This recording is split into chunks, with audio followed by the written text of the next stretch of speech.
with the uses of the computer communication. The very foremost and latest kind of use for computer communication is the usage of web services.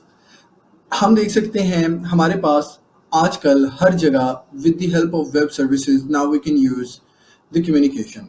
Web services enable programmers to create the application that communicate with each other, remote computers over the internet or an internal business network. Communication website कौन कौन सी है हमारे पास? Skype है, WhatsApp है, Facebook है, messengers है, जो कि हम कॉमनली यूज़ कर रहे हैं। और अगर हम इसको बिजनेस साइट के ऊपर ले जाएं, MS टीम्स है, जूम है हमारे पास, और हम लोग बहुत सारी ऐसी वेबसाइट्स हैं जिनके ज़रिए हम चैटिंग कर रहे होते हैं, मैसेजेस भेज रहे होते हैं, इसके अलावा ईमेल कर रहे होते हैं, फाइल्स भेज रहे होते हैं, डाटा सेंड कर रहे हैं, रिसीव कर रहे हैं, and there are so many Morse.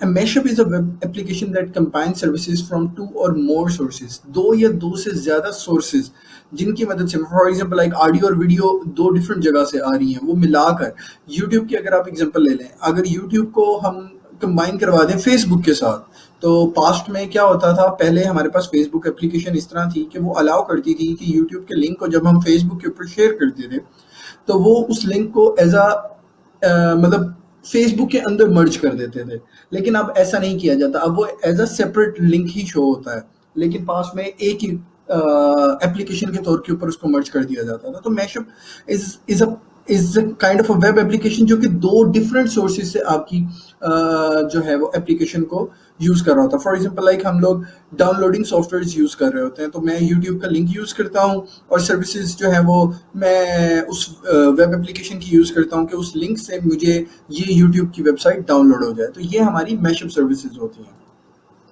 अब जरा आ जाए हम लोग नेटवर्क की साइड के ऊपर. बेसिकली नेटवर्क क्या होता है? Network is a collection of computers end devices connected together via communication devices and transmission media.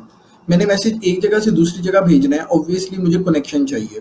पहले मैं डिस्कस कर चुका हूँ, कनेक्शन जो है वो हमारा किस तरह का हो सकता है, वो वायर्ड भी हो सकता है और वायरलेस भी हो सकता है.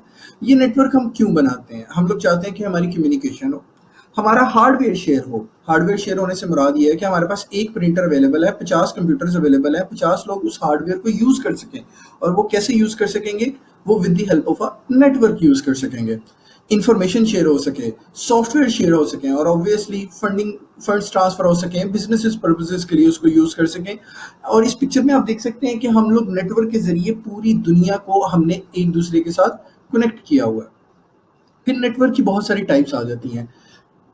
Most of you are very much aware of these types. The very first is the local area network. Local area network एक ऐसा नेटवर्क है जिसमें हम लोग एक स्मॉल प्लेस के अंदर, जियोग्राफिकली जगह थोड़ी होती है, केबल्स के जरिए, तारों के जरिए हम लोग कनेक्शन बिल्डअप कर रहे होते हैं. तो ऐसा कनेक्शन जो कि हम लोग स्मॉल जियोग्राफिकल एरिया के अंदर बना रहे होते हैं, वो हमारा लोकल एरिया नेटवर्क कहलाता है. अगर मैं एग्जांपल ले लूँ किसी भी ऑफिस की, तो वहाँ पर सर्वर्स का लोकल एरिया नेटवर्क बनता है, वहाँ के मार्केटिंग डिपार्टमेंट का लोकल एरिया नेटवर्क बनता है, वहाँ के सर्विस रिलेशन का लोकल एरिया नेटवर्क बनता है, वहाँ के फाइनेंस डिपार्टमेंट का लोकल एरिया नेटवर्क बनता है. अगर यही लोकल एरिया नेटवर्क वायर्स की बजाय, मतलब वायर्स कंप्यूटर्स तमाम devices each and everything cables के जरिए कनेक्टेड है, अगर मैं विदाउट केबल्स इनको कनेक्ट करूं तो वो वायरलेस लोकल एरिया नेटवर्क कहला रहा होता है.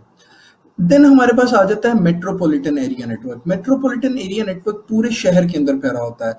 मोस्टली जो आपके सेलफोन टावर्स वगैरह होते हैं, अगर वो विद इन अ सिटी आपस में कनेक्ट हैं, आपके टेलीफोन नेटवर्क जो विद इन अ सिटी आपस में कनेक्ट हैं, तो वो तमाम के तमाम जो कनेक्शन होते हैं वो हमारे मेट्रोपॉलिटन एरिया नेटवर्क कहला रहे होते हैं. आपकी बैंकिंग की ब्रांचेज हैं जो विद इन अ सिटी हैं, वो तमाम की तमाम मिलके मेट्रोपॉलिटन एरिया नेटवर्क बना रही होती हैं. और जो वाइड एरिया नेटवर्क होता है, इसकी कोई जियोग्राफिकल लिमिट नहीं होती. ये हो सकता है एक शहर से लेके दो शहर और एक मुल्क और पूरी दुनिया का, जिसमें तमाम कम्युनिकेशन डिवाइसेस, और मैं यहाँ पे कम्युनिकेशन डिवाइसेस हर तरह की कंसीडर कर रहा हूँ, सिर्फ कंप्यूटर नहीं, हर तरह के नोड्स, जिनमें हमारे पास टेलीफोन्स आ जाते हैं, जिसमें हमारे पास गाड़ियाँ आ जाती हैं, जिसमें हमारे पास लैपटॉप्स, कंप्यूटर्स, और इसके अलावा बहुत सारी डिफरेंट कम्युनिकेशन की डिवाइसेस आ जाती हैं हमारे पास. ये तमाम की तमाम मिलके हमारे नेटवर्क कम्युनिकेशन बना रही होती हैं और मिलके हमारा वाइड एरिया नेटवर्क बनाती हैं. अच्छा, हमारे जो नेटवर्क्स होते हैं उनकी बेसिकली दो टाइप्स हैं. अच्छा, ये जो दो टाइप्स हैं, इनकी मैंने एक आप लोगों को असाइनमेंट भी देनी है. तो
सो बेसिकली हम लोग क्या करने लगे हैं, बेसिकली मैं ये असाइनमेंट आप लोगों को असाइन करने लगा हूँ। सॉरी, थोड़ी सी जो है वो इशू आ गया था जिसकी वजह से आप लोगों के साथ डिस्कस नहीं कर सका। अच्छा, बेसिकली असाइनमेंट क्या मैंने आप लोगों को असाइन करनी है, और दैट इज़ सिंपल, बहुत आसान सी असाइनमेंट है। The difference between client server network and peer to peer networks। Instruction में क्या है, you have to write 200 words, make at least 5 differences, and number 3, do not copy paste the work। मैंने एक video आप लोगों को send की हुई थी और वो मेरे यूट्यूब के ऊपर भी अपलोड है कि how to use Google Scholar. तो आप काइंडली उस वीडियो को देखें, मैं नीचे लिंक में वो मेंशन भी कर दूंगा, और उसकी मदद से जो है वो आप लोगों को पता लग जाएगा कि हम वैलिडेटेड डाटा जो है वो किस तरह हासिल कर सकते हैं। मैं आप लोगों को बता देता हूँ कि बेसिकली अगर हम लोगों ने प्लेजरिज्म भी चेक करना होता है तो वो भी किस तरह चेक करेंगे, उसकी भी एक वीडियो मैं आप लोगों को बना दूंगा, और उस वीडियो से भी आप लोगों को पता लग जाएगा कि मैं किस तरह टर्निटिन के ऊपर प्लेजरिज्म चेक कर सकता हूँ, और मुझे पता लग सकता है कि आप लोगों ने ये काम कॉपी पेस्ट किया हुआ है कि नहीं किया हुआ। तो I am assigning this to all you, ठीक है। चलें आगे बढ़ते हैं। तो क्लाइंट सर्वर और पीयर टू पीयर के बारे में आप लोगों ने मेरे साथ डिस्कस कर लेना। Then there comes the networks. Peer to peer network की थोड़ी सी मैं आप लोगों को एग्जांपल दे देता हूँ। पहले क्लाइंट एंड सर्वर का थोड़ा सा डिस्कस कर लेता हूँ कि बेसिकली एक रिक्वेस्ट जनरेट होती है जो कि क्लाइंट की तरफ से जाएगी, किसको जाएगी, सर्वर को जाएगी। सर्वर के पास रिसोर्सेज होते हैं और वो उस रिक्वेस्ट को एक्नॉलेज करता है। पीयर टू पीयर में कोई सर्वर नहीं होता जिसमें हर कंप्यूटर जो है वो रिक्वेस्ट जनरेट कर सकता है दूसरे कंप्यूटर के लिए, और तमाम के तमाम कंप्यूटर्स इंडिपेंडेंटली काम कर रहे होते हैं और अपने रिसोर्सेज को शेयर कर रहे होते हैं। यही बेसिकली पीयर टू पीयर में होता है। अब हम लोग डिस्कस कर लेते हैं, हमारे पास कुछ टाइप्स हैं नेटवर्किंग की। सबसे पहले हमारे पास आ जाती है बस टोपोलॉजी। बस टोपोलॉजी में बेसिकली अगर हम लोग देखें तो हमारे पास जो हमारा कंप्यूटर होता है वो सारे के सारे एक केबल के साथ कनेक्टेड है। फ़ायदा ये है कि बड़ी आसानी से कनेक्ट हो जाता है, फ़ायदा ये है कि सस्ता होता है, फ़ायदा ये है कि जी एक जगह से दूसरी जगह मूव करना आसान होता है। नुकसान क्या होता है? नुकसान ये होता है कि केबल कहीं से ख़राब होगी तो सारे कंप्यूटर्स हो जाएंगे ख़राब, एक वक्त में एक से ज़्यादा लोग कम्युनिकेशन नहीं कर सकेंगे। थोड़े कंप्यूटर्स के लिए ये यूज़ होता है। फिर क्या किया जाता है, रिंग कर दिया जाता है। रिंग के अंदर क्या करते हैं कि एक टोपोलॉजी क्रिएट कर दी जाती है, और वो रिंग टोपोलॉजी होती है जिसमें तमाम कंप्यूटर्स केबल्स के अंदर एक सर्कल के फॉर्म के अंदर क्रिएट हो जाते हैं। इसमें एक टोकन जनरेट किया जाता है, और वो टोकन जनरेट उसकी तरफ से किया जाता है जिसने कम्युनिकेशन करनी होती है। For example like computer A communication कर रहा है तो बी एक टोकन जनरेट कर देता है कि नेक्स्ट मैंने कम्युनिकेशन करनी है, सो दैट कोई और कम्युनिकेशन स्टार्ट ना करे। जो सबसे ज़्यादा हमारे पास आम है और सबसे ज़्यादा यूज़ हो रही है उसको हम लोग स्टार टोपोलॉजी कहते हैं। जो स्टार टोपोलॉजी है, बेसिकली स्टार टोपोलॉजी के अंदर हम लोगों ने हमारा जो कंप्यूटर होता है वो एक मिडल डिवाइस के साथ कनेक्ट होता है। फॉर एग्जांपल लाइक जिसको हम स्विच कहते हैं, जिसको हम हब कह रहे होते हैं, और ये जो मिडल डिवाइस होती है ये तमाम के तमाम कंप्यूटर के रिसोर्सेज को नेटवर्क के रिसोर्सेज को पूरे कंप्यूटर के अंदर डिस्ट्रीब्यूट कर रही होती है। तो that is how you make a star topology.